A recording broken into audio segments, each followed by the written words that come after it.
नमस्कार. ई साहित्य प्रतिष्ठानतर्फे प्रकाशित ती हे पुस्तक आपल्यासमोर ऑडिओ बुकमध्ये सादर करताना मला खूप आनंद होत आहे. लेखक श्री मिलिंद कपाळे, अभिवाचक स्वर सौ वैजयंती डांगे. ती. प्रस्तावना. मी मिलिंद कपाळे, कल्याण इथे लहानाचा मोठा झालो. तिथल्या एका पुस्तक संग्रहालयाचा मी सभासद होतो आणि विविध पुस्तकं वाचत असताना मृत्युंजय किंवा नारायण धारपांची पुस्तकं ह्यातून मला एकंदरीत शौर्यकथा आणि थरारक कथांची गोडी लागली. 10वी इयत्तेपर्यंत माझं शिक्षण मराठी भाषेत झालं आणि विज्ञान शाखा निवडूनही माझी मराठी भाषेशी मैत्री टिकून राहिली. नोकरी करत असताना मी मराठी लेख, कविता असं लिहित असे. करोनाच्या काळात घरून काम सुरू असताना बराच वेळ जवळ असल्यामुळे मी कथा लिहायला सुरुवात केली. त्या प्रयत्नातून चा जन्म झाला. माझ्या कथा लिखाणावर शेरलॉक होम्स, नारायण धारप यांचा बराच प्रभाव असल्याचं दिसून येईल.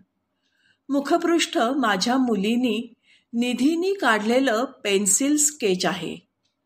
माझ्या कुटुंबियांना आणि काही मित्रांना ही कथा आवडली आणि त्यातून तिला छापावं असा निर्णय झाला. समाजात वावरत असताना आपण अनेक नवे प्रकल्प उभे राहताना पाहतो. त्या प्रकल्पांमागे नेमकं काय घडतं ह्याची एक सामाजिक आणि राजकीय घडामोडींची कहाणी आहे ही. व्यक्ती तितक्या प्रकृती असतात. चांगले वाईट सगळेच लोक आपल्या भोवताली असतात आणि प्रत्येकाचा दृष्टिकोन वेगळा असल्याकारणाने एकाच गोष्टीचे अनेक अर्थ निघू शकतात. मधली नायिका तिचा दृष्टिकोन बाजूला ठेवत सत्य काय आहे त्याचा शोध घेत कसा न्याय मिळवून घेते त्याची ही कहाणी आहे. गोष्ट रहस्यमय आहे आणि ती वाचकाला गुंतवून ठेवेल अशा प्रकारे मांडण्याचा प्रयत्न केला आहे. दोषी कोण आणि चांगलं कोण हा प्रश्न सतत भेडसावत राहील आणि त्यासाठी सलगपणे वाचून संपवण्याची इच्छा वाचकांमध्ये वाढेल. कथा कंटाळवाणी ना होता शेवटपर्यंत रंजक राहील ह्याचा कटाक्षाने प्रयत्न केलेला आहे. वाचकाला खऱ्या प्रसंगांची आठवण करून देणारी वास्तववादी अशी ही कहाणी आहे. मी आपल्यासमोर जे सादर करत आहे ते गोड मानून घ्यावं आणि वाचून जी काही समीक्षा करावयाची आहे ती वाचकांनी करावी ही नम्र विनंती. आपल्याला आवडेल नाही आवडेल काहीही असो, कळवावे ही सादर विनम्र विनंती. धन्यवाद. प्रकरण 1. तो आणि ती.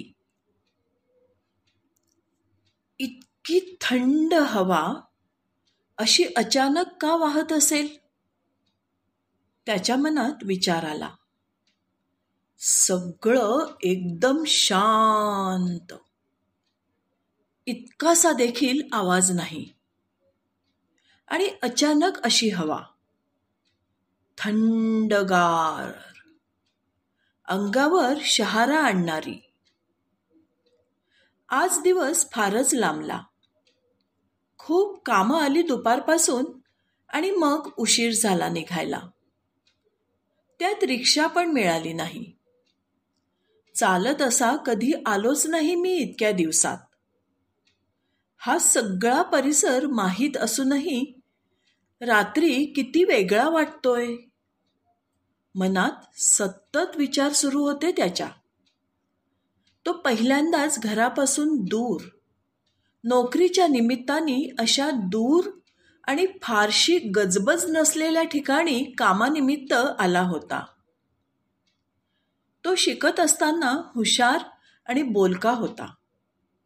त्याच्या मनमिळाऊ व्यक्तिमत्वामुळे शिक्षक आणि इतर विद्यार्थी ह्यांच्यामध्ये तो एक सालस मुलगा म्हणून ओळखला जायचा. ॲडव्हेंचरयुक्त पर्यटन त्याला फार आवडायचं. शाळेत आणि कॉलेजमध्ये शिकत असताना मित्रांसोबत बरेचदा डोंगर आणि किल्ले चढणं, सायकलवरून लांब फिरायला जाणं, आकाशदर्शन आणि कॅम्पिंगच्या निमित्ताने अशा दूरच्या ठिकाणी आणि खेडेगावात जाणंही होत असे. तेव्हा मित्र सोबत असायचे. पण आता तो एकटा होता आणि रात्र बरीच होत आली होती. कचेरीपासून जवळपास 1.25 तास चालून येणं कधी झालं नव्हतं. त्यात दिवसभराचा शीण. कधी एकदा घरी जातोय आणि झोपतोय असं त्याला वाटत होतं. परत एकदा थंड हवेची झुळूक आली. तो थांबला. मागे वळून बघावंसं वाटत होतं, पण हिम्मत होत नव्हती. थोडं थांबून तो परत चालू लागला. आजूबाजूला लख्ख अंधार आणि त्यात रातकिड्यांचा आवाज. वातावरण अजून भयावह करत होता. टॉर्च वापरल्यामुळे मोबाईलची बॅटरी कमी होत होती आणि अजून तरी अर्धा तास चालायचं होतं. रात्री एकटं चालताना सुंदर निसर्ग देखील घाबरवून सोडतो. मनात नको नको ते विचार आणि त्यात मध्येच एखादा कुत्रा ओरडतो. इतक्या लांब चालत येताना त्याला लक्षात आलं की त्याच्या बुटाची लेस निघाली आहे. तो खाली वाकला तर परत थंड हवेची झुळूक आली. त्याने पटकन ती निघालेली लेस तशीच बुटात कोंबून चालणं सुरू केलं. मध्येच शांतता झाली की त्याच्याच चालण्याचा आवाज त्याला स्पष्ट ऐकू येत होता आणि त्यानेही थोडी भीती वाढत होती. त्यांनी मान वर करून पाहिलं तर दूर एक झाड आणि थोडासा प्रकाश दिसत होता. तिथं गेलो की थोडं पाणी पिऊन थांबूया असा विचार करत तो झपाझप पाय टाकू लागला. थोडं चालल्यावर त्यांनी समोर पाहिलं तर ते झाड तेवढंच दूर दिसलं जेवढं थोड्या वेळाआधी दिसलं होतं. तो थोडा बावचळला. हे काय सुरू आहे? आत्तापर्यंत आपण झाडाखाली पोचायला हवं होतं, नाही का? अंदाज घेण्यासाठी परत एकदा मागे बघावंसं वाटलं त्याला. परत हवेची झुळूक आली. परत तो पुढे चालू लागला. मोबाईलची बॅटरी खूपच कमी झाली होती म्हणून त्याने तो बंद करून खिशात ठेवला. 12:12 अशी वेळ पाहिल्याचं त्याला आठवलं. मध्ये मध्ये थंड हवेची झुळूक येत होती आणि तो चालत पुढे जात होता. रात्रीत आपला अंतराचा अंदाज चुकतो हे त्याला माहीत होतं. परंतु इतका कसा काय चुकू शकतो? असं म्हणतात की एक गोष्ट वाईट होऊ लागली की एका मागोमाग एक गोष्टी वाईट होत जातात. आता कुठून तरी एखादी गाडी यावी आणि आपल्याला घरी घेऊन जावी असं त्याला सारखं वाटत होतं. साधारण 15 मिनिटं चालल्यावर त्याला ते झाड लागलं. त्याने पाणी पिऊन थोडा पायांना आराम दिला. वेळ पाहायला मोबाईल काढला तर 12:12 वेळ दिसली. आता त्याला वाटलं की काहीतरी बिनसलंय. वेळ अशी थांबू कशी शकते? मागे वळून पाहावं असं वाटलं आणि परत थंड हवेची झुळूक. जणू काही ती हवा त्याला मागे वळून न पाहता पुढे जा पुढे जा असं सांगत होती. त्यांनी एकदा तो घराच्या दिशेनेच जात आहे ना त्याची खात्री केली आणि मग मोबाईल बंद करून खिशात ठेवला. 12:12 ही वेळ काही बदलली नव्हती. जरा जीवात जीव आल्यावर त्यांनी धावत जायचं ठरवलं. जसा तो धावणार तशी पुन्हा थंड हवेची झुळूक आली आणि तो थांबला. त्यांनी जसा तो आधी चालत होता तसं चालत जायचं असं ठरवलं. आता तो विचार करू लागला की थंड हवा कुठून बरं येत असेल. रस्त्याच्या दोन्हीकडे शेत आणि मध्ये थोडी थोडी मोकळी जागा. फक्त थोडीच, आणि तीही थंडगार हवा कशी. एवढ्यात त्याला दूरवर थोडी गजबज आणि प्रकाश दिसून आला. त्याला माणसं पाहून जरा बरं वाटू लागलं. चालत चालत शेवटी तो एकदाचा घरी पोहोचला. मोबाईल चार्जरला लावताना त्यांनी वेळ पाहिली तर 1:10 झाली होती.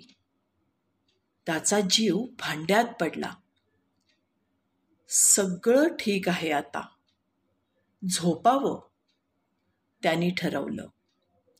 सकाळी उठून नेहमीप्रमाणे त्यांनी बातम्या लावल्या तर कोणाच्या तरी मरणाची बातमी होती. त्याचंच गाव आणि जवळपासच्या भागात, आणि मृत्यूची वेळ 12:12ची. त्यांनी पाहिलं तर एका युवतीचा फोटो. झाडाखाली अचानक आलेल्या हृदयविकाराने निधन. पण मी तर तेव्हा तिथेच होतो. मला हे कसं दिसलं नाही? ही मुलगी किंवा अजून कोणी? असा विचार आल्याबरोबर परत एकदा थंड हवेची झुळूक आली आणि सोबत कानात आवाज आला, मी तुला घेऊन घरी आले कारण तुझी वेळ आली नव्हती. मागे वळून पाहिलं असतंस तर जे झालं ते पाहून तुझा देखील बळी गेला असता.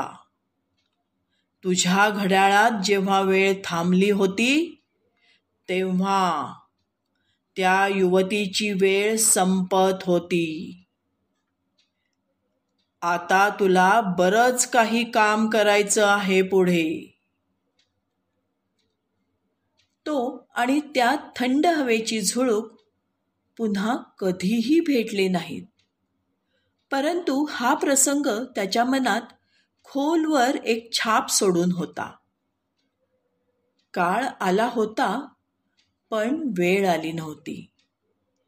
या म्हणीची आता त्याला चांगलीच ओळख पटली. प्रकरण 2. ती आणि ते. मी आज हवा आहे.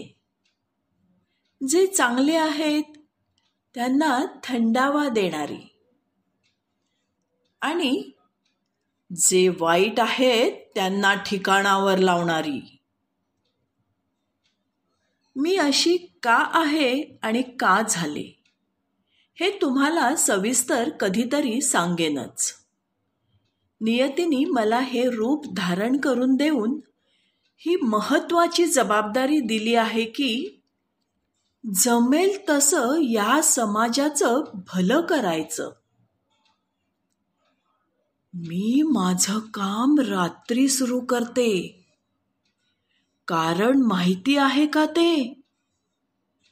कारण जी समाजाच्या लक्षात येत नाहीत अशी वाईट कामं मी रात्रीच होताना पाहिली आणि अनुभवली आहेत. दिवसा मुखवटा घालून फिरणारी काही समाजबाधक गिधाडं, रात्रीच्या अंधारात कोणाला कळू नये म्हणून अशा अमानुष गोष्टी करतात की ज्याला त्यांचा नाश हाच एक पर्याय उरतो. आता ही 4 माणसं बघा, जी ह्या झाडाकडे येत आहेत. म्हणायला गेलं तर भावी पिढी आणि उद्याचे नेते. पण ह्यांना साधी नाती सांभाळता येत नाहीत. माणूस म्हणून माणसांकडे पाहता येत नाही. केवळ पैसे मिळावेत म्हणून कोणताही गुन्हा करायला तयार. मग त्यात कोणाचा जीव जाईल किंवा कोणाचं आयुष्य उद्ध्वस्त होईल, त्याची काही चिंता नाही. भरतय आपलं ताट, मग लागे ना कोणाची वाट. हे ह्यांचं धोरण. पण आता ह्यांना हे सांगायची वेळ आली आहे की तुमचा काळही आला आहे आणि वेळही. चला, माझं काम सुरू. दुसऱ्या दिवशी सकाळी त्यांनी नेहमीप्रमाणे बातम्या लावल्या आणि खबर होती, पिंपळाच्या झाडाखाली 4 मृत शरीरं सापडली. मृत्यूचं कारण हृदयविकाराने अचानक झालेला मृत्यू. मृत्यूची वेळ 12:12. त्यांनी पुन्हा एकदा झाड पाहिलं आणि त्याला आठवलं, अरेच्चा, हे तर तेच झाड ज्या खाली मी त्या रात्री पाणी पिण्यासाठी थांबलो होतो. आणि त्याच दिवशी ह्याच वेळी एका युवतीचा मृत्यू झाला होता. म्हणजे एकाच ठिकाणी इतक्या सगळ्यांचे मृत्यू, आणि तेही एका विशिष्ट वेळी. हे प्रकरण आहे तरी काय? नक्कीच काहीतरी मोठं कारस्थान आहे किंवा होऊ जात आहे. 5 माणसं अचानक त्याच वेळी त्याच जागी हृदयविकाराच्या झटक्याने कशी बरं मरू शकतात? बातमीदार सांगत होता की ह्या 4 जणांकडे समाजसेवक आणि भावी नेते ह्या नजरेने पाहिलं जात होतं. ह्या क्षेत्रातल्या युवा कार्यकर्त्यांचं असं अकस्मात मरण पावणं धक्कादायक आणि संशयास्पद आहे. जर कोणाला ह्या बाबतीत माहिती द्यावयाची असेल तर लगेचच नजीकच्या पोलीस स्टेशनवर संपर्क साधावा. ह्या घटनेची पूर्ण आणि खोलवर चाचणी व्हावी अशी नगरसेवकांनी आणि मृतांच्या नातेवाईकांनी मागणी केली आहे. त्यांनी विचार केला, जावं का आपण माहिती द्यायला? कदाचित काहीतरी मदत होईल. आपल्या कानात आलेला आवाज काही सांगायचा प्रयत्न करत होता की माझी कोणीतरी मदत करत होतं. पण मी तर कोणाला पाहिलं नाही. मग पोलिसांना काय सांगणार? अखेर त्यांनी हिम्मत करून त्याचा अनुभव पोलिसांना सांगायचं ठरवलं. आपलं नाव गुप्त ठेवून त्यांनी त्या दिवसाचा सगळा तपशील उपस्थित इन्स्पेक्टरला सांगितला. सगळा तपशील ऐकून इन्स्पेक्टर देखील जरा विचारात पडले. असं होऊ शकतं का? मोबाईलमधली वेळ थांबू कशी शकते? कदाचित मोबाईल हँग झाला असेल. थंड हवा रात्री वाहू शकते. बरेचदा वाहते. घाबरल्यामुळे आणि रात्रीची वेळ असल्यामुळे कदाचित भास झाला असेल. कधीकधी भीतीपोटी सरळ साधी परिस्थिती देखील गूढ आणि भयावह वाटू शकते. असा विचार करून इन्स्पेक्टर म्हणाले की ठीक आहे, मी नोंद केली आहे. अजून काही माहिती हवी असेल तर संपर्क करेन. इतर कोणाला ही माहिती सांगू नका. तो होकार देऊन घरी परत आला. त्याचं मन काही त्याला स्वस्थ बसू देईना. सारखे विचार येत होते की काय बरं झालं असेल आणि मला कसं काही झालं नाही. ह्या सगळ्याचंच काही ना काही तर कारण नक्कीच आहे. कसं शोधायचं आता नक्की काय झालंय आणि का झालं ते? एकदा त्या ठिकाणी जाऊन येऊया.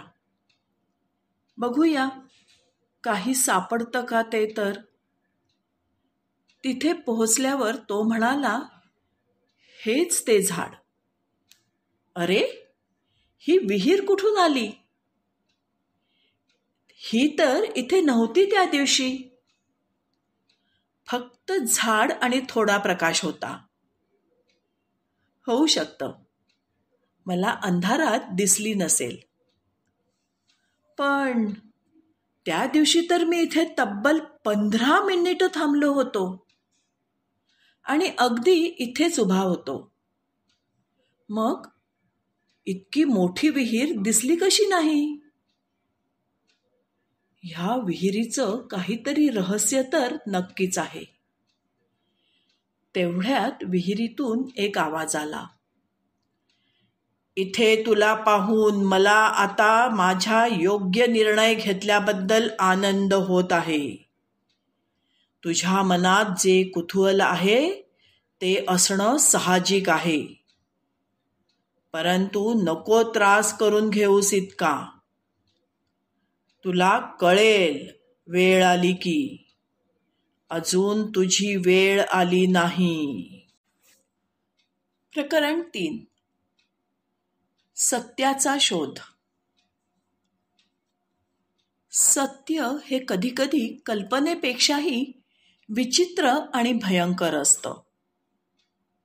कल्पना ही एखाद्या व्यक्तीचा विचार असतो, तर सत्य हे अनेक गोष्टींचा घडलेला परिणाम असतो. जोवर त्या सगळ्या गोष्टींचा एकमेकांशी काय, कसा आणि कुठे संबंध आहे ते कळत नाही, तोवर सत्य माहीत करून घेणं कठीण असतं. गावात झालेल्या 5 मृत्यूंच्या घटनेमुळे सगळीकडे चर्चा सुरू झाली होती. काय झालं असेल ह्यांचं? सगळ्यांनाच कुतूहल होतं आणि चिंता देखील होती.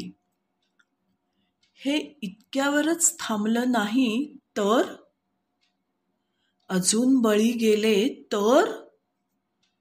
जवळपास सगळ्यांनीच त्या झाडापासून दूर राहायचं ठरवलं. इन्स्पेक्टरनी सत्याचा शोध घेणं सुरू केलं. सर्वप्रथम मृत्यूचं कारण आणि वेळ तपासायला ते गेले. तिथे त्यांना कळलं की निधन हृदयविकाराने जरी झालं असलं तरी कोणालाही हृदयविकाराचा तसा त्रास नव्हता. कोणताच इतर त्रास किंवा आजार देखील निदान करताना समोर आले नव्हते. शरीरावर कुठेही जीवघेणी इजा नव्हती. कदाचित काहीतरी अचानक घडून किंवा पाहून हृदय बंद झालं असावं असं म्हणता येईल. मृत्यूची वेळ 12:12 कशी ठरवलीत असं विचारल्यावर डॉक्टर म्हणाले की हृदय बंद होऊन किती वेळ झाला असेल तो अंदाज लावता येतो शरीराच्या थंडपणावरून. खात्रीने तंतोतंत वेळ नसली कळत तरी अंदाज लागतोच. 12:12 हे कसं लिहिलं गेलं ते काही मला नक्की आठवत नाही.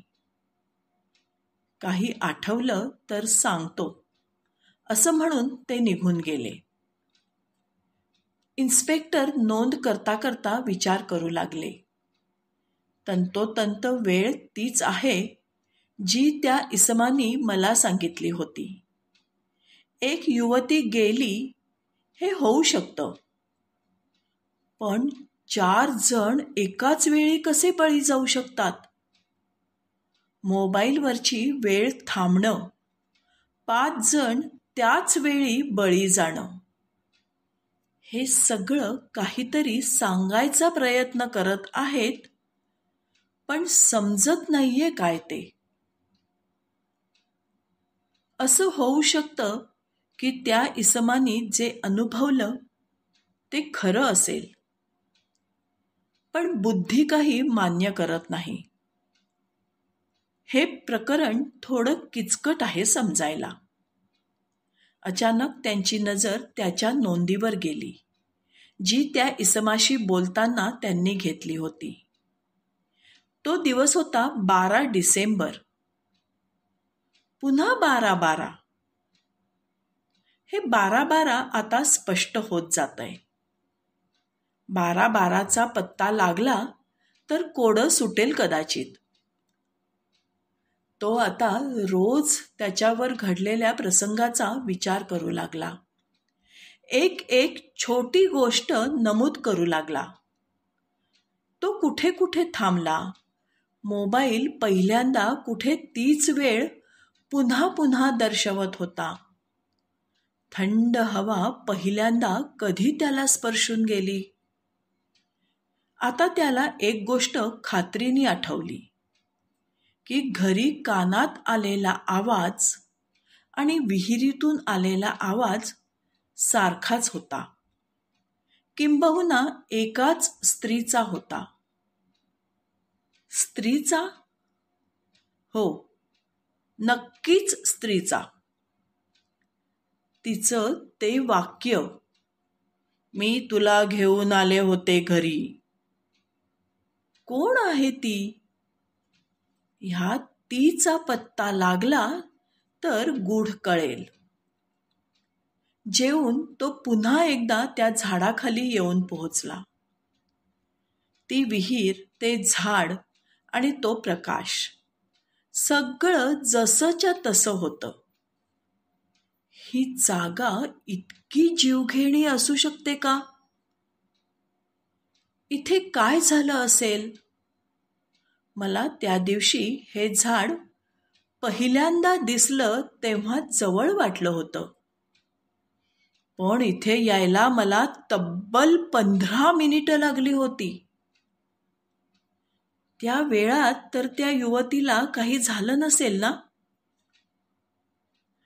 पण मी तर काहीच ऐकलं नाही. काही वेळ तिथे थांबून तो घरी परत आला. बातम्या लावल्या तर तीच चर्चा.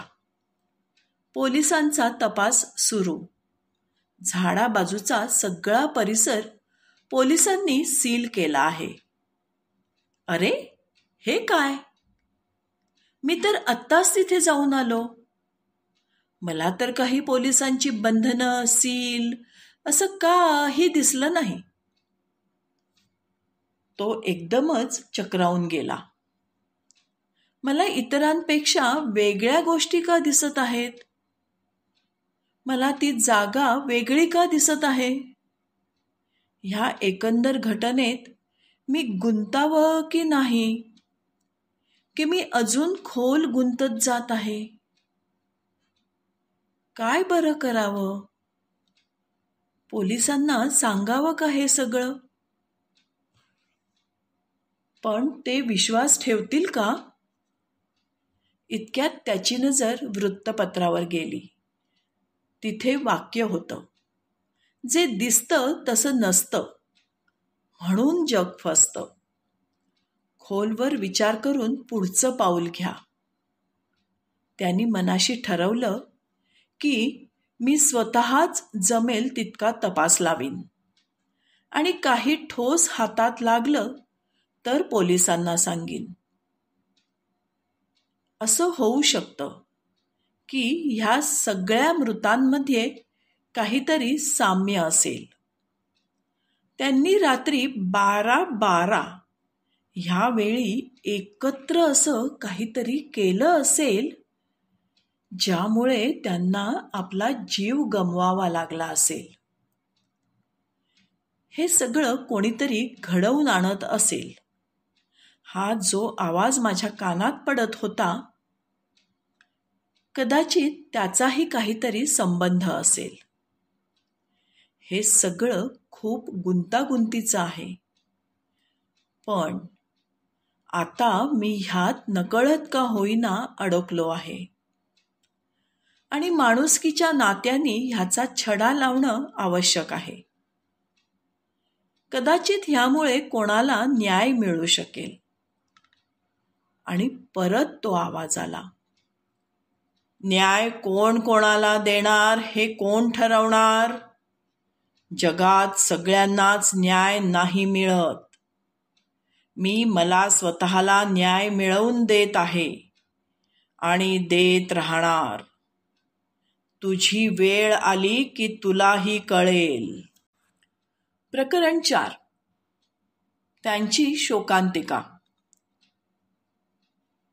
असं म्हणतात की माणूस जन्मतः चांगला किंवा वाईट नसतो, तर परिस्थिती त्याला तसं बनवते. न्यायदेवता वाईट काम केलं की बदलायची संधी देते. पण कधीकधी अगदी भीषण गुन्हे देखील बाहेर येत नाहीत, नोंदवले जात नाहीत. एखाद्याचं आयुष्य उद्ध्वस्त होतं आणि ते ज्यांनी केलं त्यांना काहीच होत नाही. हा अन्याय नाही का? मग अशा व्यक्तींना धडा शिकवणं बरोबर आहे की चूक? आपल्या डोळ्यांसमोर खूप काही वाईट होत असेल तर ते होऊ नये म्हणून पूर्ण प्रयत्न करणं आणि जशी जमेल तशी मदत करणं हे आपलं कर्तव्य आहे. माणुसकीच्या नाही तर एक स्त्री असण्याच्या नात्याने तरी काहीतरी करायला हवं होतं तिनं. त्या दिवशी जर तिने न घाबरता कोणाची तरी मदत घेतली असती तर कदाचित इतकं भयान काही झालंच नसतं. ती नुसती तिथे उभी राहून पाहत होती आणि मदतही करत होती. तरुण असली तरी सगळं समजत आणि कळत होतं तिला की जे होत आहे तो अन्याय आहे. त्या दिवशी जे झालं ते झालं, पण नंतर जेव्हा तिच्याकडे संधी होती तेव्हा देखील तिने काहीच केलं नाही. जे डोळ्यासमोर घडलं ते कोणालाच सांगितलं नाही. मग मीही मनाशी ठरवलं की जे जमेल ते करायचं आणि जे जे सामील होते त्यांना धडा शिकवायचाच. मनातला तो क्रोध एकवटून त्याला मी ऊर्जा म्हणून वापरायचं असं ठरवलं. माझी ही अवस्था ज्यांनी केली त्यांना ती जाणीव करून देण्याची, त्यांचा काळ आणि वेळ आली आहे हे सांगायची आणि माफ न करता येणाऱ्या चुकीची त्यांना शिक्षा द्यायची संधी मी शोधू लागले. अखेर अगदी अचूक वेळी ती तरुणी त्या झाडाखाली आली. तिला दुरून येताना पाहून मी आजूबाजूचा पालापाचोळा जमा करून विहिरीचं तोंड झाकून टाकलं. ती जवळ येताच तिचा तोल जाऊन ती विहिरीत पडू लागली. त्याच वेळी तिला त्या भयान रात्री जे जे झालं ते मी दाखवलं. मला पाहून तिला खूप मोठा धक्का बसला आणि तिच्या काळजाचा ठोका चुकला. तिला अलगद उचलून मी झाडाखाली ठेवलं. तिच्या डोळ्यातला तो थरकाप अजूनही दिसत होता. मी तिचे डोळे मिटले आणि परिसर जशाच्या तसा परत ठेवून तिथून निघून गेले. वेळ होती 12:12. इच्छाशक्ती प्रबळ असेल तर ज्या गोष्टी हव्या तशा घडत देखील जातात. काही दिवसांनी ते 4 जण मला झाडाकडे येताना दिसले. मी माझी सगळी शक्ती एकवटून वावटळ बनवलं आणि त्या सगळ्यांना उंच उडवत गोल गोल फिरवू लागले. त्यांना खूप भीती वाटत होती. वाचवा वाचवा असं ते सगळे ओरडत होते. ते हवेत गोल गोल फिरत असताना त्यांना मी माझं रौद्र रूप दाखवलं.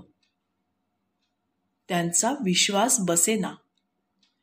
हे कसं शक्य आहे? तिची तर आपण राख रांगोळी केली होती. हे वादळ, तिचं असं दिसणं, हे त्या 4 जणांना झेपण्यापलीकडे होतं. एक एक करत त्यांचा श्वास बंद होऊ लागला आणि ते सगळे चेतनाहीन झाले. मी अलगद त्यांना जमिनीवर आणलं. त्यांच्या शरीरातले प्राण जाताना त्यांना हे नक्कीच समजलं असेल की एखाद्याचं आयुष्य भयान कराल तर तुमचंही होईल. वेळ होती 12:12. 12 डिसेंबर ही तारीख काही इन्स्पेक्टरच्या डोक्यातून जाईना. काय झालं असेल या तारखेला? ह्या वर्षी तर नाही. कदाचित मागच्या वर्षी काही झालं आहे का ते पाहावं. असा विचार करून त्यांनी फाईल्स पाहणं सुरू केलं. मागच्या 5 वर्षात 12 डिसेंबरला काही झाल्याची नोंद दिसली नाही. त्यांनी आता सगळ्या मृतांची माहिती गोळा करणं सुरू केलं. त्यांचं नाव, गाव, एकमेकांमध्ये काही अशी गोष्ट जी त्यांना एकत्र आणू शकते. कित्येक प्रश्न होते समोर. ही घटना इतकी काही साधी सोपी नाही. खोलवर विचार आणि खूप माहिती गोळा करावी लागेल. पुढचे काही दिवस खूप कामात जातील असं वाटतंय. प्रकरण गंभीर आणि राजकीय असल्याने इतर कोणालाही त्यात न सामील करणंच जास्त योग्य आहे असा त्यांनी विचार केला. एकीकडे त्याची रोज त्या जागी जाऊन काही पत्ता लागतोय का ते पाहणं सुरू ठेवलं. आजूबाजूचा अंदाज घेतल्यानंतर त्यांनी त्या विहिरीत एक दगड टाकून पाहिला. बराच वेळ काही आवाज आला नाही. त्यांनी अजून मोठा दगड टाकून पाहिला, पण आवाज काही येईना. बराच वेळ वेगवेगळ्या तऱ्हेने त्यांनी अंदाज घेण्याचा प्रयत्न केला, पण ती विहीर किती खोल आहे किंवा त्यात काय आहे ते काही त्याला उमजेना. त्यांनी विचार केला की दिवस असताना येऊन पाहावं, कदाचित अंदाज लागेल. तितक्यात कानात आवाज आला, विचार खोलवर कर. विहीर आज आहे तर उद्या नाही. त्याला वाटलं हे प्रकरण जितकं समजायला जावं तितकं अजून गुंतत जात आहे. असा विचार करत करत घरी जावं असं म्हणून तो निघणार तर त्याला त्या विहिरीत टाकलेले ते 2 दगड त्याच्या समोर दिसले आणि मनात शंका आली, ही विहीर आहे की नाही? प्रकरण 5. उलगड. इन्स्पेक्टर आता जोमाने मृतांची माहिती काढू लागले. त्यांनी आधी युवतीचा शोध लावायचा आणि नंतर इतरांचा असं ठरवलं. ज्या दिवशी घटना झाली त्या दिवशी कोणत्या बसेस गावाकडे आल्या होत्या ते तपासलं. आधार कार्ड आणि इतर काही गोष्टी दिसतात का ते पाहिलं. न्यूजमध्ये युवतीचं वर्णन देऊन कोणी माहिती देऊ इच्छित असेल तर त्याची तजवीज केली. DNA रिपोर्ट तयार करून घेतला. पोस्टमॉर्टेम रिपोर्टमध्ये काही विशेष सापडतंय का ते पाहिलं. एक गोष्ट त्यांना वेगळी वाटली. हृदयविकाराचा झटका आला आणि व्यक्ती खाली पडली की एखादी तरी इजा व्हायला हवी होती. इथे तसं काहीच नव्हतं. अगदी एक लहानशी जखम देखील नव्हती. हे जरा विचित्र आहे. एकही निशाण नाही. म्हणजे बसल्या बसल्या मृत्यू झाला की काय? इतक्या लहान वयात असं कसं होऊ शकतं? हे नक्कीच सर्वसामान्य विज्ञानाच्या पलीकडलं आहे. अजून थोडी माहिती काढण्यासाठी ते घटनास्थळी गेले. खेडेगाव असल्याने तिथे CCTV कॅमेरा नव्हते. जे झालं ते अंदाज लावूनच ठरवायचं होतं. ह्या झाडाखाली देह सापडला होता. इथे आजूबाजूला फक्त हे झाड आणि हा रस्त्यावरचा दिवा, ह्या व्यतिरिक्त काहीच नाही. 5 किलोमीटरच्या दरम्यान ना एखादं घर, ना असं काही जे मृत्यूचं कारण बनू शकेल. त्यात ही युवती या गावातली नाही. जोवर कोणी माहिती देत नाही तोवर असं काहीच हाताला येईल असं वाटत नाही. त्यांनी जिथे देह सापडला होता तिथे झोपून पाहिलं तर वरती केवळ ते झाड आणि आभाळ दिसत होतं. इथे त्यांना एक गोष्ट आठवली. डॉक्टर म्हणाले होते की तिचे डोळे इतर वेळी असतात त्याहून जास्त उघडे होते. पापण्या बंद होत्या, पण आत बुबुळं मोठी आणि काहीतरी रोखानी पाहत असल्यासारखी होती. म्हणजे इथे विश्रांती घेताना काहीतरी पाहिलं आणि हृदय बंद झालं असं म्हणू शकतो. असा धक्का बसण्यासाठी असं काहीतरी पाहिलं असावं जे अपेक्षित नाही. नातेवाईकांची चौकशी करून काही धक्कादायक आयुष्यात घडलं आहे का त्याची माहिती मिळवावी लागेल. त्यांनी एक एक करत त्या चौघांची माहिती गोळा करणं सुरू केलं. त्यांनी विचार केला की ह्या 4 जणांनी मिळून काहीतरी केलं असेल आणि ती एखादी मोठी घटना असू शकेल. जर त्याचा तपास लावला तर कदाचित ह्या घटनेच्या मुळाशी लवकरात लवकर जाता येईल. ते सारे बाजूच्या एका गावात राहत होते. त्यांनी तिकडे जायचं ठरवलं. गावात पोहोचायला त्याला तसा उशीर झाला. हे गाव तो जिथे राहत होता तसंच होतं साधारणपणे. गावात एक मुख्य रस्ता, आजूबाजूला शेती आणि मध्ये मध्ये काही घरं. तिथे एक मोठं देऊळ होतं आणि तिथे लागूनच एक धर्मशाळा. 2 दिवस रजा घेऊन तो आला होता. धर्मशाळा बस स्थानकापासून थोड्या अंतरावर होती.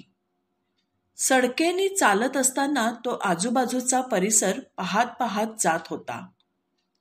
एका ठिकाणी जेवणाची सोय दिसली.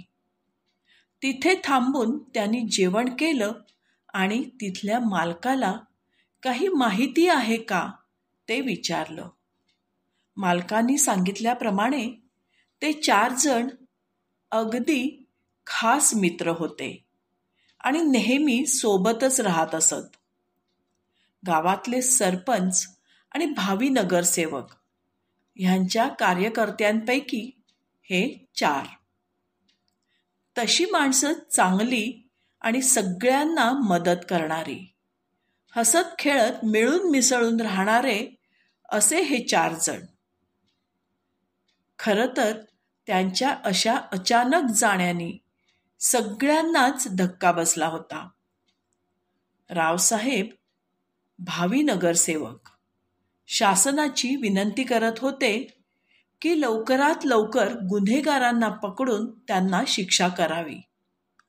तो आता चालत गावात परत येत होता.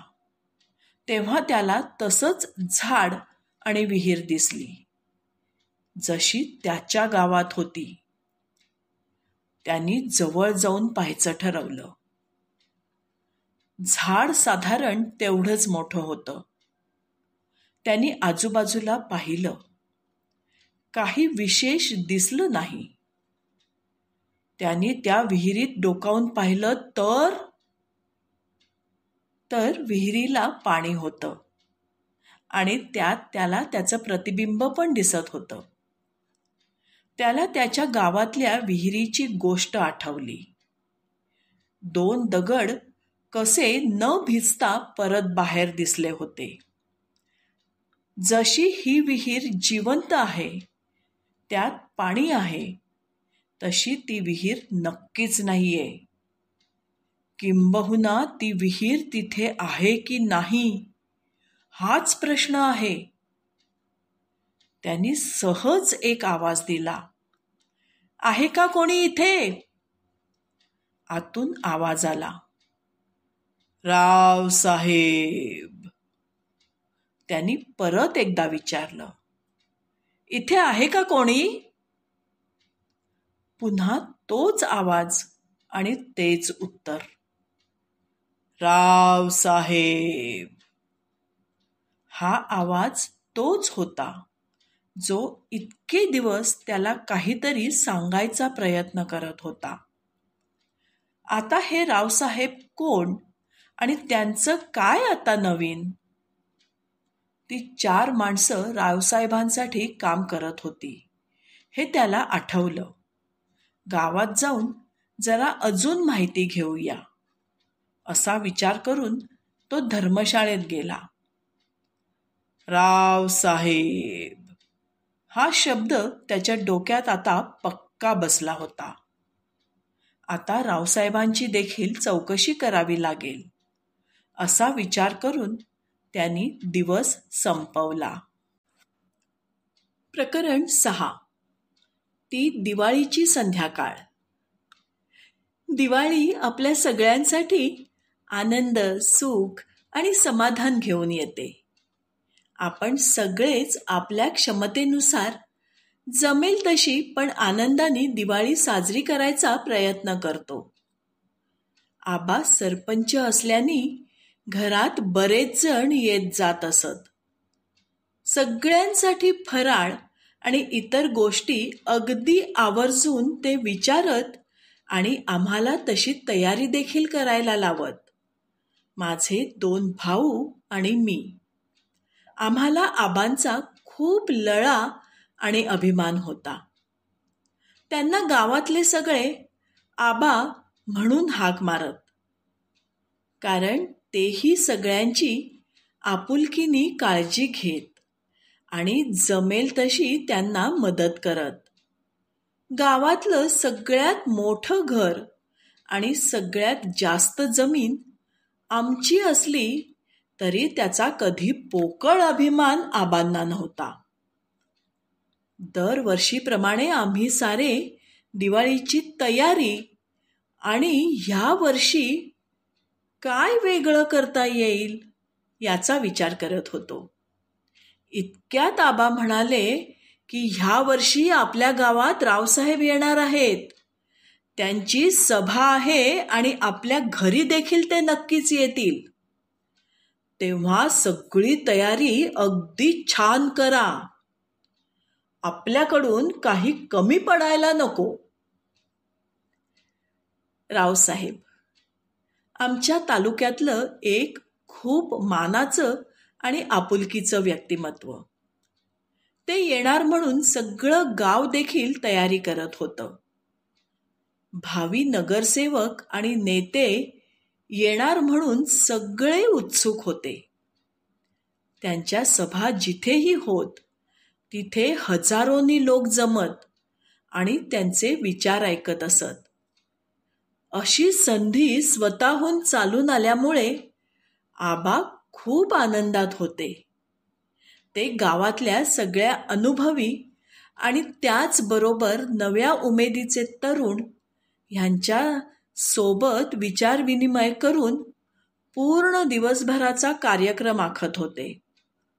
गावकऱ्यांनी रावसाहेबांना त्यांच्या उमेदवारीसाठी जशी जमेल तशी मदत करायचं ठरवलं. आबांना राजकारणात रस नव्हता, परंतु त्यांना समाजासाठी काही करावं असं नेहमीच वाटत असे आणि म्हणूनही ते रावसाहेबांसाठी जमेल ते करायला तयार होते. दिवाळीच्या दिवशी सभा आणि इतर कार्यक्रम आटोपून आबा आणि रावसाहेब घरी पूजेला आणि जेवायला आले. काय ते लोभस आणि रुबाबदार व्यक्तिमत्व! त्यांचं चालणं, बोलणं सगळं एकदम आदबीनं आणि तितकंच छाप पाडून जाणारं. आम्हा सगळ्यांशी खूप छान गप्पा मारत मारत त्यांनी यथेच्छ फराळ आणि जेवण केलं. एकंदर गावाची, गावकऱ्यांची त्यांनी खूप वाहवा केली. म्हणाले, आबा, अगदी आदर्श गाव आहे तुमचं. गावातले रस्ते, इतर गावांना जोडणारे रस्ते, गावातली साफसफाई आणि सोयी सगळं पाहून मला खूप छान वाटलं. मी नक्कीच आदर्श गाव आणि आदर्श सरपंच म्हणून तुमचं नाव पुढे नेईन. आज दिवसभर जे तुम्ही मला आपलंसं करत आदरातिथ्य केलंत आणि दिवाळीच्या दिवशी मला तुमच्यात सामावून घेतलंत, ते मी कधीच विसरू शकणार नाही. मला ह्या गावासाठी असं काही करायचंय की ज्यामुळे गावाचं नाव संपूर्ण महाराष्ट्रभर होईल. मला आज जशी साथ दिलीत तशी पुढेही द्याल का आबा? आबा अगदी आनंदाने म्हणाले, हे काय विचारताय? नक्कीच. हे गाव आणि मी जे जमेल ते करेन. फक्त तेवढं मला राजकारणात यायला सांगू नका. रावसाहेब म्हणाले, ठीक आहे, तुम्ही इथे राहून काम करा. मी नगरसेवक म्हणून काम करतो. दोघांनी आलिंगन देऊन एकमेकांचं तोंड गोड केलं. ते सगळं पाहत असताना मला खूप छान वाटत होतं. अभिमान वाटत होता आबांचा आणि मी त्यांची लेक असण्याचा. ह्या वेळची दिवाळी आमच्यासाठी काही वेगळाच आनंद आणि सुख घेऊन आली होती. गावातली माणसं देखील आबांचं कौतुक करत होती. किती सुरेख त्यांनी सगळं घडवून आणलं आणि आता आदर्श गाव पुरस्कार देखील मिळू शकतो. हे सगळं डोळ्यासमोर घडताना मला ते चमचम करणारे दिवे, ती रोषणाई आणि आनंदी वातावरण दिसत होतं. वाटत होतं की दिवाळी असावी तर अशी. भरभराट, सौख्य आणि उद्याच्या सोनेरी भविष्याची चाहूल घेऊन येणारी ही दिवाळी आमचं आयुष्य बदलणार हे नक्कीच. पण आज कळतंय की त्या दिवशी आम्हाला दिसणारी ती रोषणाई दिवाळीच्या अमावस्येच्या रात्रीच्या काळोखापुढे केवळ एक क्षणभंगूर उजेड होता.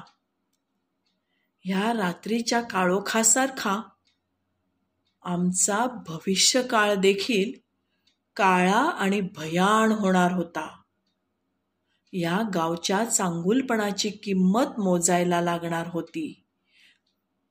घराचे आणि आमच्या आयुष्याचे वासे फिरले त्या दिवाळीच्या दिवशी. प्रकरण 7. कुणाच्या खांद्यावर कुणाचे ओझे. त्यांनी जितक्या लोकांना माहिती विचारली त्या सगळ्यांनी अगदी आनंदाने आणि आपुलकीने गावाच्या विकासाचं आणि समृद्धीचं श्रेय रावसाहेबांना जातं असंच सांगितलं. इतका मनमिळाऊ, दूरदृष्टी असणारा आणि सदैव समाजाचं, लोकांचं भलं करणारा नेता असं म्हणून सगळेच त्यांची ग्वाही देत होते.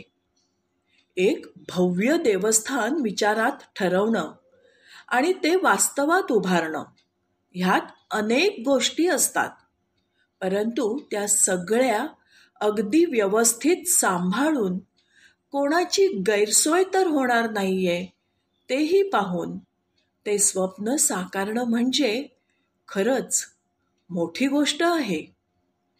नक्कीच ह्या माणसाला एकदा भेटावं असं त्याला वाटू लागलं.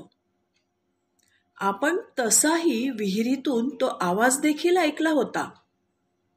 म्हणजे नक्कीच आपण त्यांना भेटावं अशीच इच्छा असेल त्या आवाजामागच्या व्यक्तीची. रावसाहेब रोज दुपारी 2 ते 4 वाजता जनतेच्या भेटीसाठी वेळ काढत असत. त्या वेळात त्यांना भेटायला रोज कुणी ना कुणी जात असे. त्यांनी देखील तिथे नाव नोंदवून वाट पाहायचं ठरवलं. त्यांना भेटून विचारायचं काय असं त्याच्या मनात विचार आला आणि कानात आवाज घुमला. इतकं मोठं देवस्थान कोणाच्या जमिनींवर बांधलं गेलं असं विचार. त्याला थोडं आश्चर्य वाटलं. मी इथे आहे आणि काय विचार करतोय हे सगळं ह्या व्यक्तीला कसं बरं कळत असेल.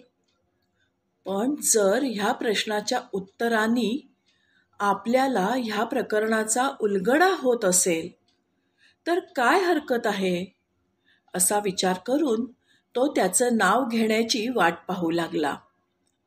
थोड्या वेळाने त्याला संधी मिळाली आणि तो रावसाहेबांच्या कचेरीकडे जाऊ लागला. चालत जात असताना मध्ये देवस्थानाच्या निर्मितीच्या वेळी घेतलेली छायाचित्र होती. त्यातल्या एकात त्याला विशेषपणे एक मोठं घर, एक विहीर आणि मोठं पिंपळाचं झाड आणि त्या समोरच्या जमिनीवर एक झेंडा आणि देवस्थळाच्या नावाचा एक फलक दिसला. त्याला ज्या गावात तो राहत होता तिथल्या विहीर आणि झाडाची आठवण झाली. रावसाहेब हे व्यक्तिमत्व जसं ऐकलं होतं तसंच अगदी रुबाबदार आणि मनमिळावू होतं असं त्यांना पाहून वाटलं. जमीन कशी मिळाली असं विचारल्यावर त्यांनी अगदी विनम्रपणे गावातल्या रहिवाशांनी स्वतःहून जमिनी दिल्या आणि त्यांना सरकारकडून व्यवस्थित मोबदला आणि आजूबाजूच्या गावात जमिनी देऊन त्यांची कोणतीही गैरसोय होणार नाही ह्याची मी स्वतः काळजी घेतली आहे असं स्पष्ट केलं. काही मंदिराचे सेवक त्या गावातले रहिवासी होते. त्यांच्याशी आपण बोलावं हे देखील त्यांनी सुचवलं. एकंदरीत त्याला असं काहीच वावगं वाटलं नाही. तो अशा व्यक्तीला भेटून येणाऱ्या एकंदरीत समाधानाने तिथून परत आला. पुन्हा एकदा त्याची नजर त्या छायाचित्रावर गेली आणि त्यांनी सोबत असलेल्या एका भेटीस आलेल्या व्यक्तीला विचारलं की ही जागा आणि घर कोणाचं आहे. त्या व्यक्तीने उत्तर दिलं, अहो हे गावचे सरपंच आबा ह्यांचं घर. जितका वाटा रावसाहेबांचा तितकाच वाटा आबांचाही आहे ह्या कार्यात. त्यांनी पायाभरणीसाठी आपलं शेत देऊन ह्या मोठ्या कामाची सुरुवात केली होती. काही दिवसांनी त्यांना शेजारच्या गावात एक जमीन देऊन सरकारने मोबदला देखील दिला होता. सगळ्यात पहिला मोबदला आणि तसं म्हटलं तर ह्या देवस्थळाचा भार उचलणारा पहिला खांदा आबांचा असंच म्हणावं लागेल. दिवाळीच्या त्या दिवसानंतर 2च दिवसांनी आमच्या घरी एक टपाल आलं. त्यात आमच्या आणि आजूबाजूच्या गावांचा नकाशा आणि एका मोठ्या वर्तुळात त्यातला एक विशिष्ट भाग कशासाठी तरी शासनाने नेमून ठेवला आहे असं नमूद होतं. त्यासोबत आबांच्या नावानी एक चिठ्ठी होती. त्यात लिहिलं होतं की गावकऱ्यांशी बोलून ह्या कामासाठी सहकार्य करावं आणि काही अडचण आल्यास लिखित स्वरूपात नजीकच्या तहसीलदार कार्यालयात कळवावं. आबांनी ते एकदा नीट वाचलं आणि म्हणाले की अशी सुवर्णसंधी आपण गमावू नये. समाजकारण महत्वाचं असं म्हणत त्यांनी आम्हा सगळ्यांना बोलावून सांगितलं की हे बघा, आपलं घर आणि जमीन आता देवाच्या कामासाठी वापरून आपल्याला शेजारच्या गावात स्थलांतरित करणार आहेत. मला पूर्ण खात्री आहे की सरकार आपल्याला मोबदला देईल आणि आपली काळजी घ्यायला रावसाहेब आहेतच. त्यांनी एकदा गावकऱ्यांशी बोलायचं ठरवलं आणि जमल्यास एकदा तहसीलदार कचेरीत देखील जाऊन खात्री करायचं नक्की केलं. मला राहून राहून काहीतरी मोठं संकट पुढे येणार आहे असं वाटत होतं. देवस्थानच्या जागेचं ओझं गाव आणि आम्हाला का बरं व्हायला लागत आहे, हा प्रश्न मला भेडसावत होता. जमिनीचं असं स्वतःहून दान आणि इतक्या वर्षांचं पिढीजात घर सोडून दुसरीकडे जाणं कोणालाच मान्य होणार नाही.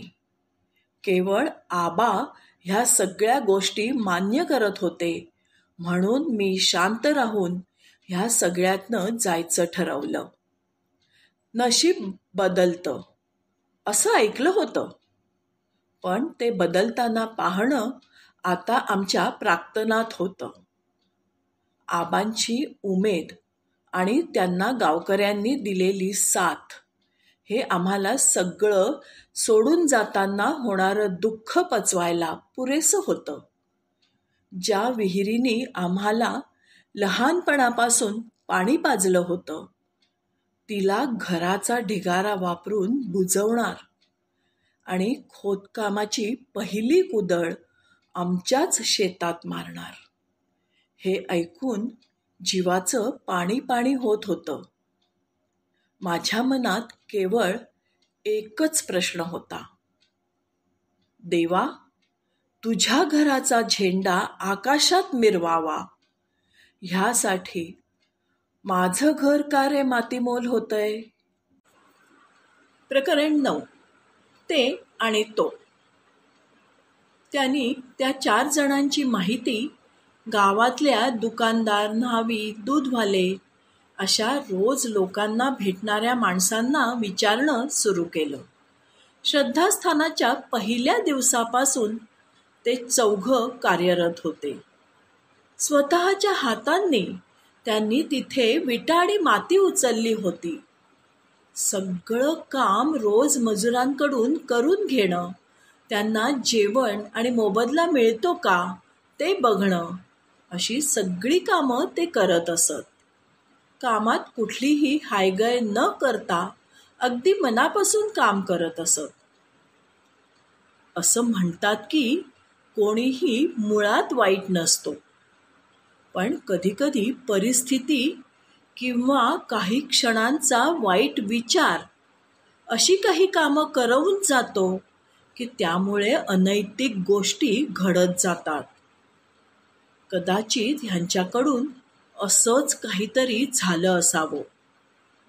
त्यांनी कधी आणि काय केलंय ह्याचा छडा त्यांनी लावायचं ठरवलं.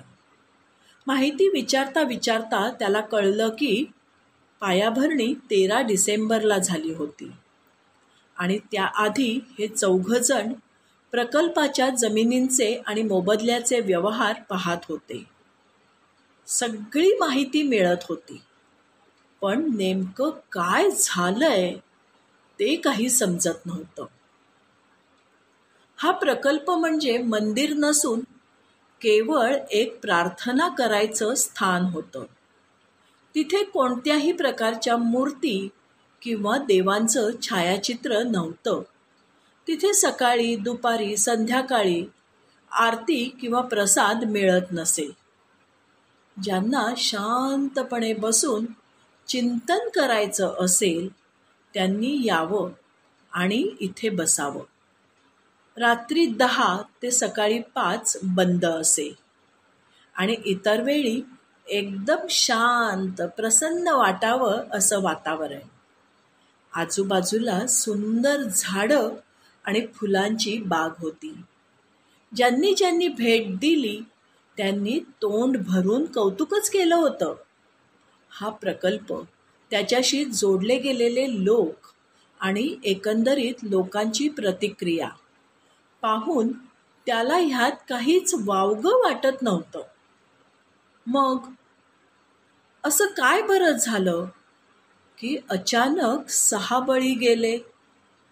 म्हणजे ती स्त्री जिचा आवाज कानात घुमतो, ती युवती आणि हे 4 इसम. तितक्यात कानात आवाज घुमला, 6 नाही 10. आम्ही 5 आणि ते 5. आणि जोवर सगळ्यांना शिक्षा मिळत नाही तोवर मी थांबणार नाही. आता आम्ही 5 कोण? हा आवाज सगळं स्पष्ट सांगत का नाही? प्रत्येक वेळी ह्या आवाजाने माझ्यासमोर अजून एक प्रश्न उभा केला आहे, काही उत्तर देण्याऐवजी. त्यांनी सगळ्या गोष्टी एकदा नीट विचार करून नोंद करायचं ठरवलं. मृत्यूची वेळ 12:12. 10 बळी. युवती आणि 4 इसम गुन्हेगार असावेत, ज्यांनी तिला आणि अजून 4 जणांना काहीतरी हानिकारक केलं आहे. विहिरीचा आणि झाडाचा काही ना काही संबंध आहेच. कदाचित त्या ठिकाणी हे सगळं झालं असावं. म्हणून मला तो आवाज ते सगळं दाखवायचा प्रयत्न करत आहे. ते झाड आणि विहीर मला त्या छायाचित्रात दिसली होती आणि ते घर आबा नावाच्या सरपंचांचं होतं. आता हे आबा कुठे आहेत? आबांचा आणि त्या 5 जणांचा काही संबंध असेल का? रजेचा आज शेवटचा दिवस. मला परत घरी जावं लागणार आहे. जाता जाता आबा आणि त्यांच्याबद्दल माहिती मिळेल का ते पाहावं, असा विचार करून तो त्याच्या खोलीकडे परत आला. येता येता त्याला ते श्रद्धास्थान दिसलं. त्यांनी विचार केला की जाता जाता नक्कीच भेट देऊन एकदा पाहूया की किती छान हे बांधलं आहे ते. दुसऱ्या दिवशी सकाळी उठून त्यांनी आश्रम धर्मशाळेत यथेच्छ न्याहारी केली आणि आबा आणि त्यांच्या परिवाराबद्दल विचारपूस सुरू केली. कोणालाही हे माहिती नव्हतं की ते सध्या कुठे आहेत, परंतु त्यांचं ह्या प्रकल्पातील योगदान आणि त्यांची समाजसेवा करण्याची वृत्ती सगळ्यांनाच माहीत होती. अखेर त्यांना 2 मुलं आणि मुलगी आणि पत्नी आहे हे त्याला कळलं.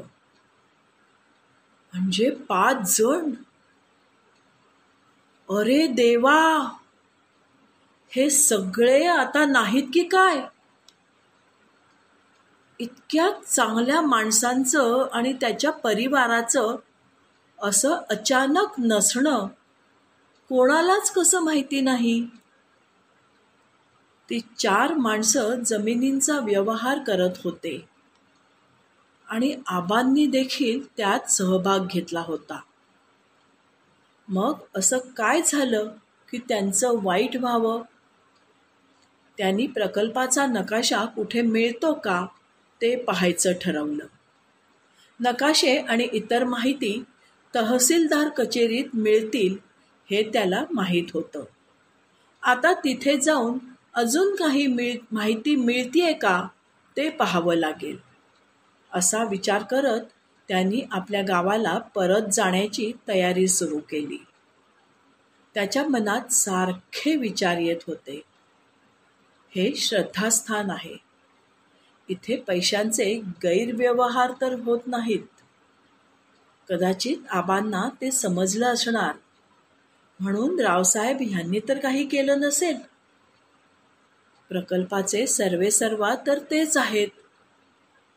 अनेक स्वयंसेवक आणि कर्मचारी तिथे काम करतात. मग केवळ हे 5 का बरं बळी गेले? नक्कीच ह्या श्रद्धास्थानामागे काहीतरी मोठं कारस्थान आहे. तिथे जाऊन काही माहिती मिळते का पाहूया, असा विचार करून तो त्या भव्य परिसराकडे जाऊ लागला. प्रवेशद्वाराआधी एक मोठा फलक होता आणि त्यावर एक मोठा नकाशा होता. एकंदरीत रचना आणि इतर माहिती होती. तिथे असंही लिहिलं होतं की इथे पैशाचं दान कृपया देऊ नये, म्हणजे पैसे वापरले जात नाहीत. मग काय कारण असेल? आता त्याची उत्सुकता शिगेला पोहोचली होती. प्रकरण 10. रावसाहेब. आपण बघितलेलं स्वप्न आपल्या डोळ्यांसमोर साकार होण्यासारखं दुसरं सुख नाही. मला कदाचित नगरसेवक होऊनही जे जमलं नसतं, तितकं मोठं काम ह्या प्रकल्पाने पूर्ण झालं. माझे बाबा नेहमी म्हणत की परोपकार करायला खूप काही लागत नाही. चांगले विचार आणि खूप लोकांची साथ असेल तर कितीही कठीण आणि गुंतागुंतीचं काम होऊ शकतं. कित्येक अडचणी आल्या होत्या ह्या कामात. कित्येक लोकांनी त्यांचे बहुमूल्य श्रम आणि वेळ देऊ केला. आपली राहती घरं आणि जमिनी देऊ केल्या. 5 गावांच्या कित्येक लोकांनी बरेच कष्ट घेऊन हे स्वप्न पूर्णत्वास आणलं. खऱ्या अर्थाने लोकांनी लोकांसाठी बांधलेलं हे श्रद्धास्थान. मला आशा आहे की कोणाची काही गैरसोय झाली नसेल, आणि असेल तर त्यांना मी स्वतःहून मदत देखील केली आहे. एक मात्र खंत आहे. ह्या कार्यात ज्यांचा सिंहाचा वाटा आहे ते आबा कुठे गेले ते काही कळलं नाही. पण मला खात्री आहे ते कधी ना कधी आपली कामं आटोपून परत येतील, आणि मग त्यांच्या सोबतीने मी आश्रमात काही दिवस राहीन.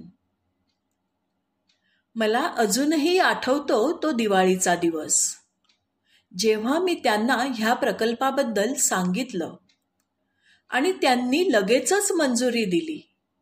आपली सगळी जमीन आणि घर देखील द्यायला तयार झाले. कारण ते ठिकाण अशा मोठ्या परिसरासाठी अगदी योग्य होतं. त्यांना दिलेली जमीन आणि घर मी स्वतः विकत घेऊन डागडुजी करून दिलं होतं. आमच्या वडिलोपार्जित शेतीमुळे पैशाची कमी कधीच नव्हती. मी अगदी सहजपणे बऱ्याच गोष्टी करू शकलो. परंतु माझ्याकडे 2च हात होते, आणि तेव्हाच कित्येक लोक माझ्यावर विश्वास ठेवून आणि वेळोवेळी जमेल तसं श्रमदान करत माझी साथ द्यायला तयार झाले. कित्येक देवस्थानांचा होणारा बाजार मी प्रत्यक्ष अनुभवला होता, आणि म्हणूनच ह्या प्रकल्पात कोणतंही पैशाचं दान नोटांचा बाजार होणार नाही ह्याची मी कटाक्षाने काळजी घेतली.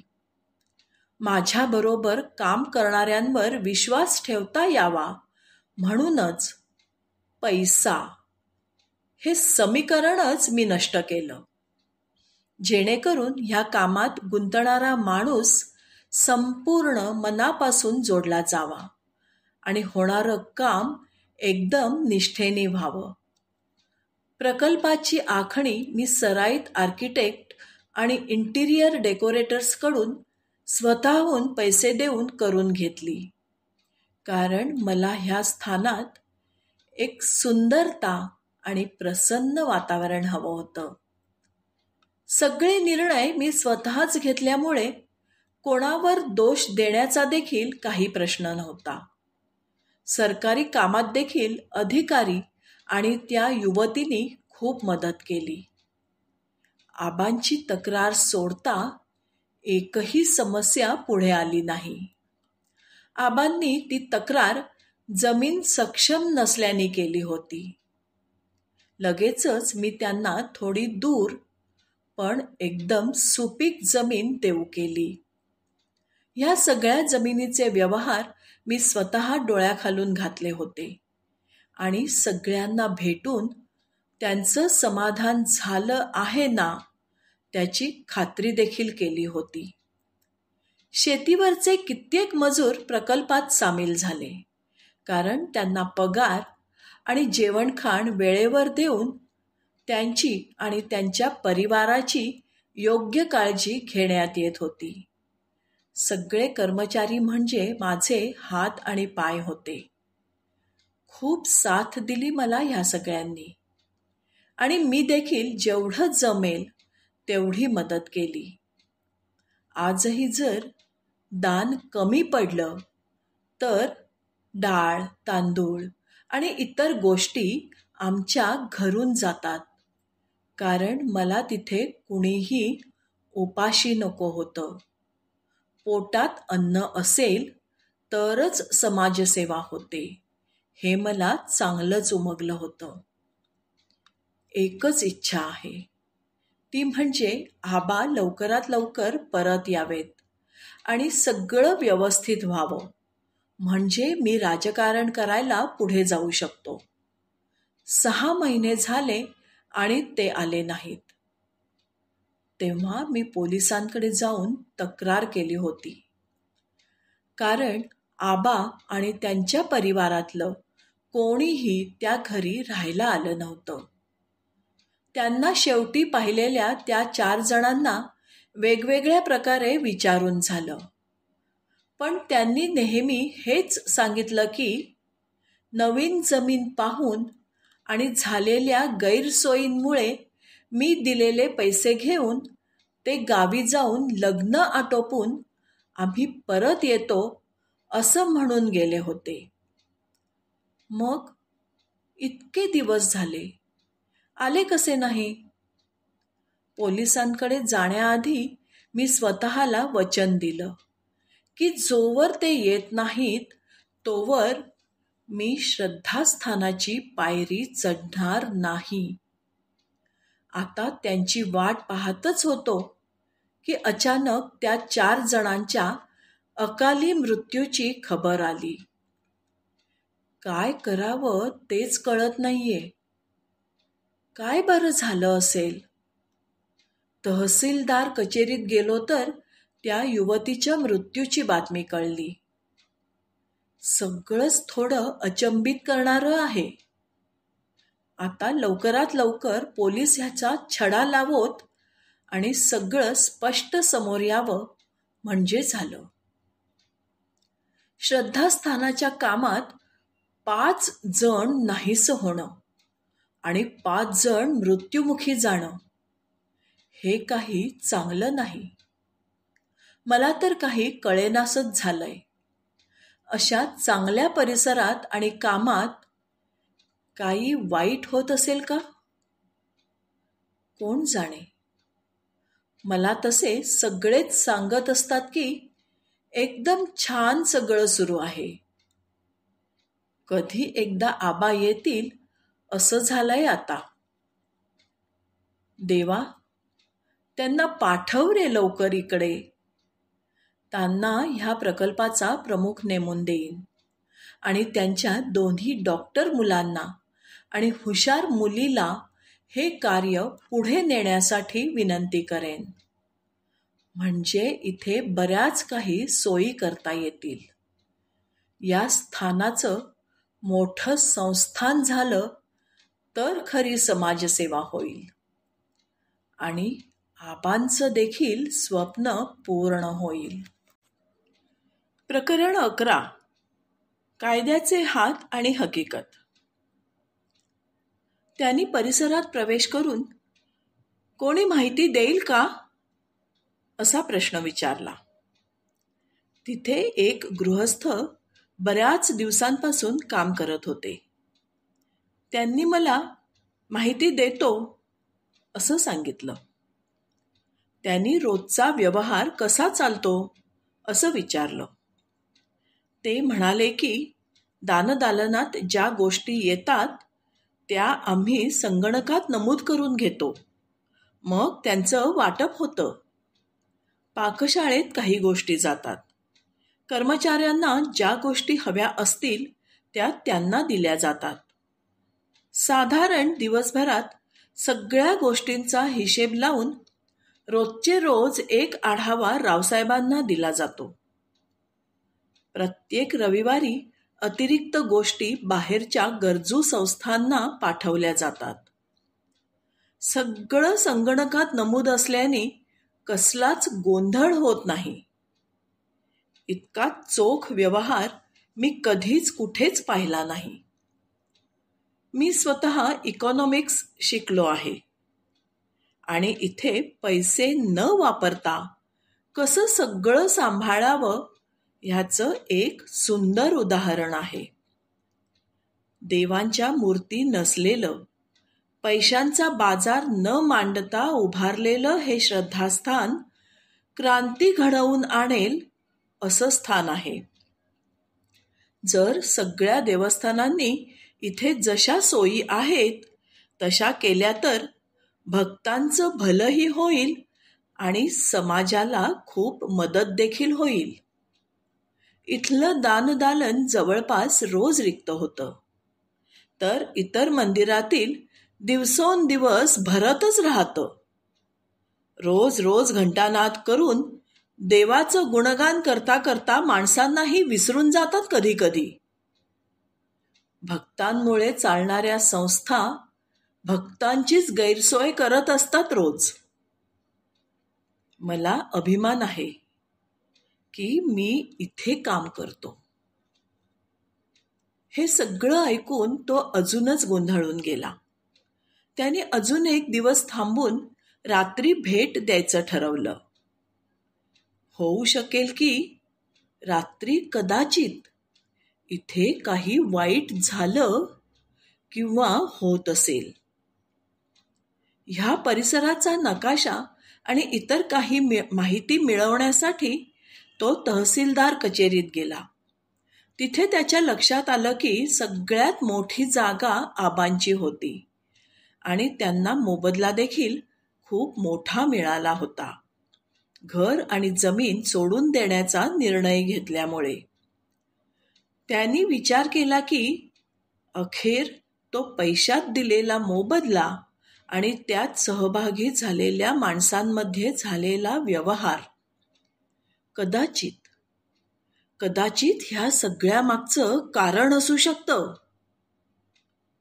ते पैसे कुठून आले ते पाहिलं तर रावसाहेबांनी ते स्वतः दिले होते असं स्पष्ट झालं. म्हणजे एक नक्की की रावसाहेबांचा या भानगडीत काही सहभाग नव्हता. ते 4 इसम मात्र त्यात सामील होते, पण त्यांच्याबद्दल देखील कुठेही काही गैर दिसत नव्हतं. हे सगळं पाहत असताना तिथे इन्स्पेक्टर त्याला दिसले. तो स्वतःहून त्यांना भेटायला गेला. त्यांनी विचारलं की काही शोध लागला का? तर उलट ते त्यालाच विचारू लागले त्याला काही कळलं का ते? त्यांनी आतापर्यंत झालेलं सगळं सविस्तर सांगितलं आणि कसा तो आवाज वेळोवेळी त्याला मदत करत असतो तेही सांगितलं. इन्स्पेक्टर म्हणाले, काही पुरावा नसल्यामुळे इतका मोठा गुन्हा आपण सिद्ध करू शकत नाही. मला एकच गोष्ट आठवते की तब्बल 6 महिने आधी रावसाहेब आबांच्या परिवाराची तक्रार घेऊन आले होते.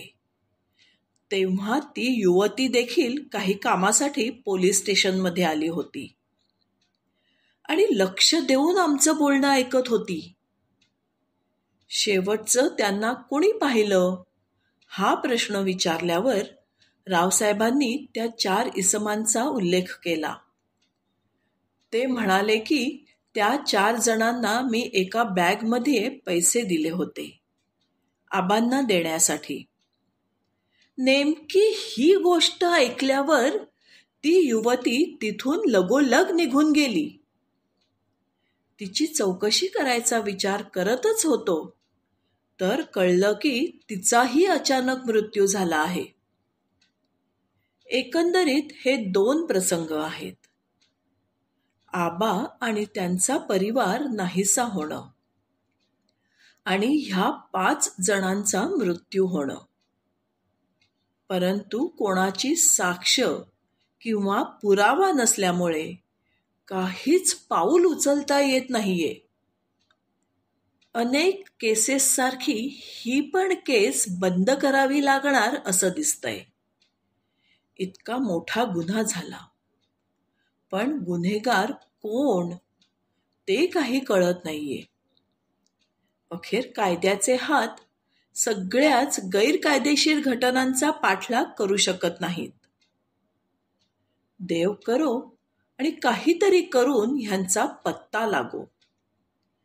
नाहीतर मला माझी नोकरी गमवावी लागू शकते. दिवसभराच्या एकंदर अपयशाने खचून त्यांनी गावी परत जायचं ठरवलं. कायदाच काही करू शकत नाही तर तिथे आपण काय करणार असा विचार करत तो कचेरीतून जड पावलांनी परत येऊ लागला. ह्या सगळ्या प्रकारात आबांचं सगळ्यात जास्त नुकसान झालं असं त्याला वाटू लागलं. त्यांनी राहतं घर आणि जमीन गमावून नव्या जागेतही त्यांना त्रासच झाले असतील म्हणूनच ते कायमचे ह्या सगळ्यातून दूर निघून गेले असतील. त्यांच्या घरी रावसाहेब सतत जाऊन पाहत असत की ते परत आले की नाही. आबा हे सगळं विकूनही कुठे गेले नाहीत हेही नक्की.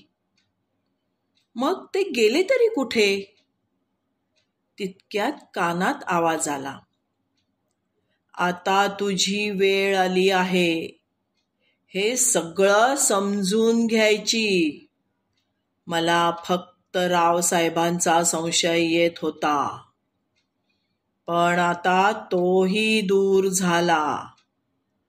आजवर मी ह्या स्थानावर लक्ष ठेवून होते पण इथे काहीही गैर होत नाही. आता मला नक्की खात्री आहे की आबा आणि रावसाहेब ह्यांनी मिळून हे संस्थान बांधायचा घेतलेला निर्णय सर्वोतपरी योग्य होता. परंतु जे झालं ते काही बाजूला सारून देण्यासारखं नव्हतं.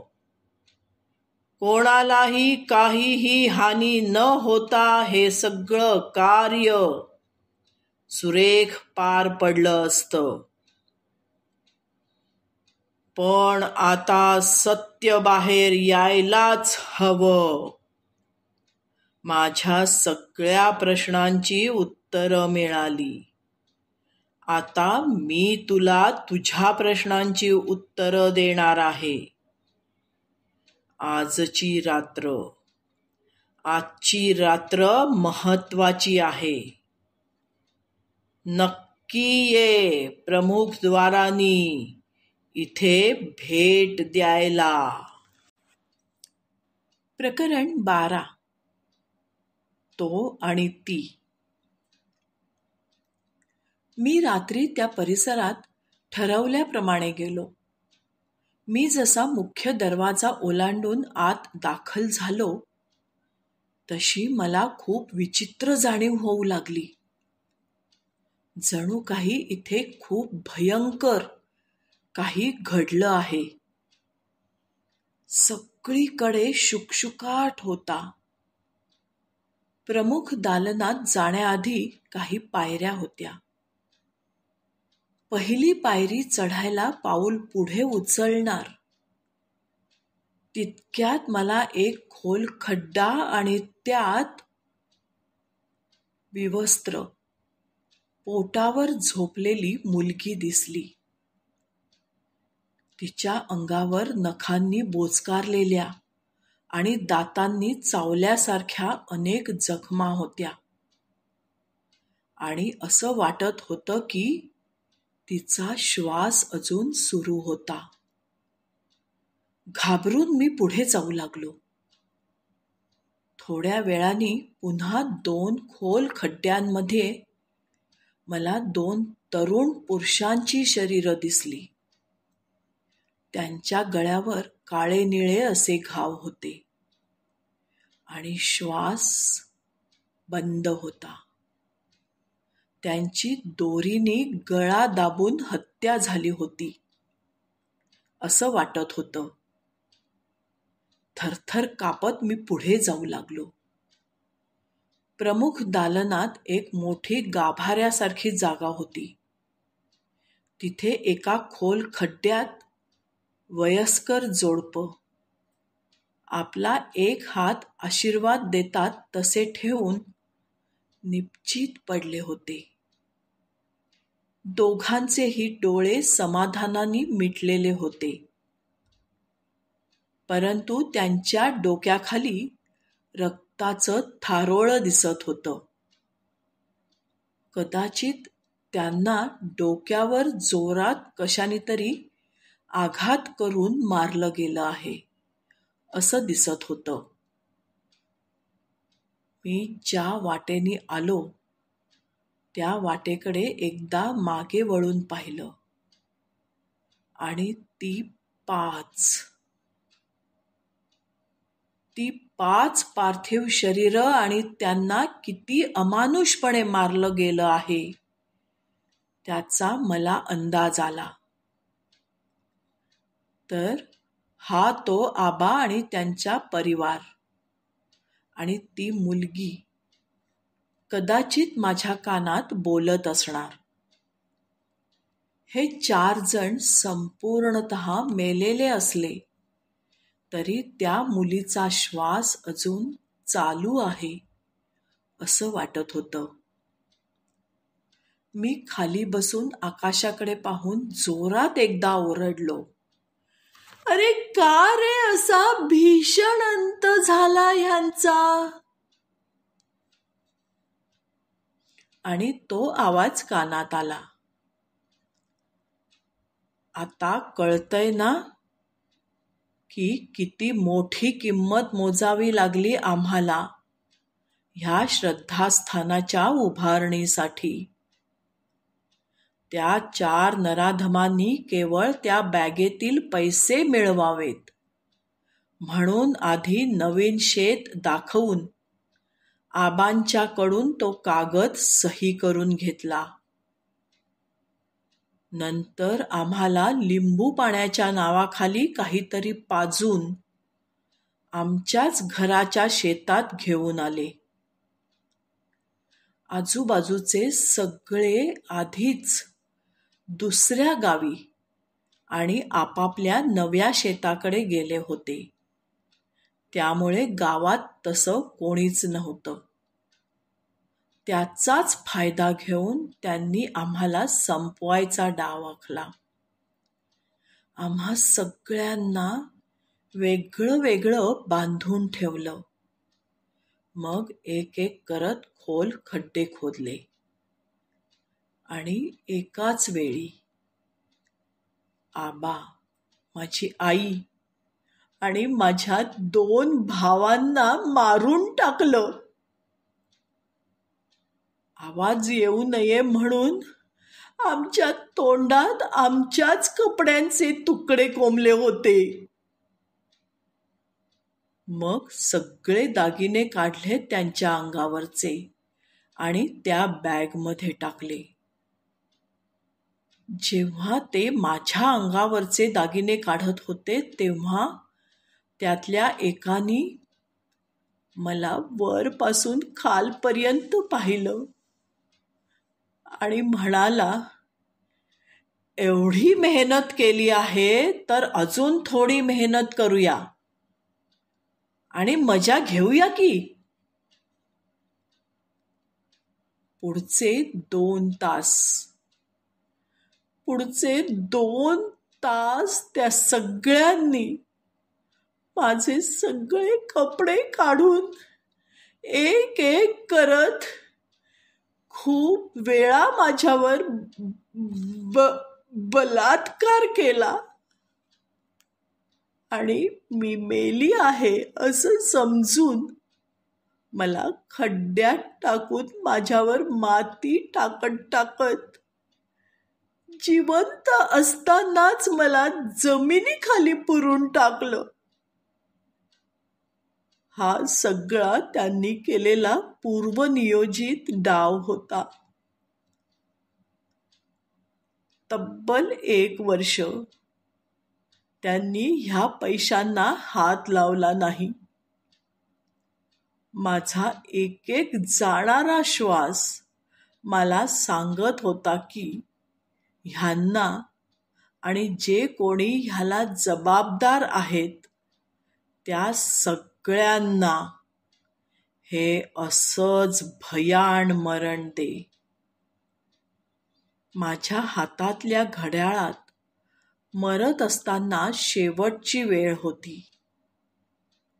12:12. अखेर जेव्हा ते ती बॅग काढून कसं जायचं ते ठरवत होते त्याच दिवशी त्यांचा मी नायनाट केला.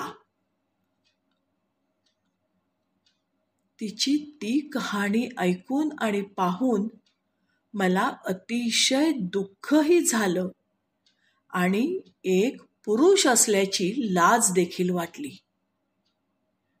ती म्हणाली, अरे, तू कशाला वाईट वाटून घेतो आहेस? तुला मी ओळखते. तू असं कधीच कोणाबाबतीत करणार नाहीस. तुला आठवतं का शाळेतली मुलगी जी 10वीत शाळेतून पहिली आली होती? तीच मी. हे ऐकून मला अजूनच जास्त त्रास होऊ लागला. सगळ्या शाळेला अभिमान वाटावा अशी ही चुणचुणीत मुलगी. आणि आज तिची काय ही अवस्था झाली आहे. ती म्हणाली, तू एकदा स्त्री क्षमतेवर भाषण दिलं होतं आणि ते ज्या पद्धतीने तू लिहिलं आणि वाचलं होतं त्यावरून मला वाटलं की जर मला कोणी ह्यातून मदत करेल तर तो तूच. म्हणूनच त्या दिवशी मी तुला पाहिलं आणि मी तुला हे सगळं करायला आणि पाहायला भाग पाडलं. जमलं तर मला माफ कर. मी म्हटलं, अगं, मीच तुझी माफी मागतो. कदाचित मी तुला तेव्हा सांगितलं असतं की मला तू किती आवडतेस तर आज हा दिवस आला नसता. ती म्हणाली, हो, नसता आला. मलाही तू खूप आवडायचास. आबांना मी तुझ्याबद्दल सांगितलं देखील होतं. तू त्या सरकारी युवतीला का मारलंस? असं विचारल्यावर तिने सांगितलं की तिला हे सगळं कारस्थान जरी माहीत नसलं तरी तिला दाट संशय आला होता, परंतु तिने काहीच न करता नकळत ह्या सगळ्या कारस्थानाला मदतच केली आहे. कदाचित स्वतःच्या कामावर गालबोट लागू नये म्हणून. रावसाहेबांनी जेव्हा पोलिसांना तक्रार केली त्या दिवशी ती देखील तिथेच होती. परंतु हे सगळं होत असतानाही तिने 11 डिसेंबरचं काहीच त्यांना सांगितलं नाही. जे गुन्हा करतात त्याहून मोठे गुन्हेगार त्या गुन्ह्याला योग्य न्याय मिळू देण्यास मदत न करणारे असतात. म्हणून 12 डिसेंबरला पहिली शिक्षा मी तिला दिली. इथे या झाडाखाली ती बॅग लपवलेली आहे. तू पोलिसांना भेटून ह्या 4 जणांनी आमच्या परिवाराच्या बाबतीत जे केलं ते सगळं सांग आणि त्यांना हे पैसे आणि दागिने श्रद्धास्थानाला दान करायला सांग. त्यांना मात्र आम्ही कुठे पुरलो गेलो आहोत ते सांगू नकोस, कारण हा सगळा परिसर लोकांसाठी पवित्र आहे. तो तसाच राहू दे. काही रहस्य जमिनीच्या आत तशीच राहिलेली बरी, नाही का? तिने त्याला अखेर आपला चेहरा दाखवला आणि मनापासून त्याला धन्यवाद देऊन ती तिथून निघून गेली. धन्यवाद.